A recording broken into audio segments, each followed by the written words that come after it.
yetkazgan. Agar odamlarga yordam bermasak, bu darvozani nima keragi bor? Rasmiylarning o'z qoidalari bor. Ustoz, iltimos, biz uchun qiyinchilik tug'dirmang. Xo'y, qahramon qiz, agar hozir shaharni tark etsang, jin qaytib keladi. Azob chekayotganlar biz kabi oddiy odamlar bo'ladi. Ha, to'g'ri. Iltimos, qahramon qoling. Iltimos, qahramon qoling. Iltimos, shaharda qoling. Bizni himoya qil, qahramon. Iltimos, shaharda qol. Hoy! Hoziroq hammangiz yo'lni bo'shating. Sedanni qo'ying. Sedanni qo'ying. Sedanni qo'ying.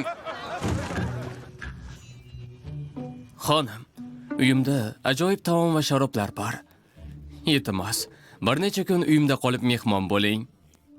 Ha. Lekin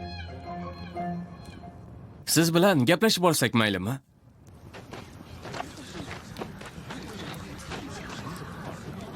Hoy, qani yo'qoling. Xonim, uyimda 2 nafar qizim bor. Ularga bir necha kundan beri jinlar hujum qilishyapti. Ular hatto yaxshi ovqatini olishmayapti. Sizdan iltimos, ularni himoya qiling, o'tinib so'rayman. sizning mehribonchiligingiz uchun rahmat. Lekin men ayiq jinni yo'q qilmasam, odamlarga ziyon yetkazishi mumkin. Ovozingizni o'chiring. Hoziroq ovozingizni o'chiring. Agar siz ustozni olib ketsangiz, biz kabi oddiy odamlarni kim himoya qilardi? Bu yerda mening bir nechta talismanlarim bor. Uni eshik va derazalaringizga qo'ying. Shunda ular jinni yaqinlashishiga yo'l qo'ymaydi. Va sehrlarni o'qing. Shunda jinlar uzoqroq turadi. Bugun men uni sizlarga beraman. Ustoz, boshqalarning talismanlari ancha qimmat ekanligini eshitdim. Siz esa bularni bepul tarqatyapsiz. Ular haqiqatan ham ishlaydimi? Qanday qo'pol.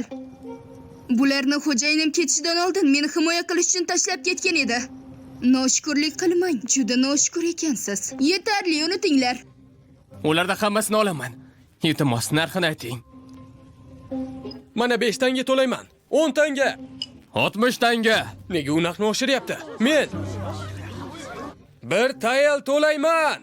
Bu juda ham ko'p. Men bunga qodir emasman. Hammangiz taqdir bizni bugun birlashtirgani sababli men sizlar bilan yaxshi niyatlarni yarataman. Men bu talismanni bir donasini bitta tangaga sotaman. Hammasi joyidami? Shoshilmanglar, hammasi joyida. Qani, pulini to'lang.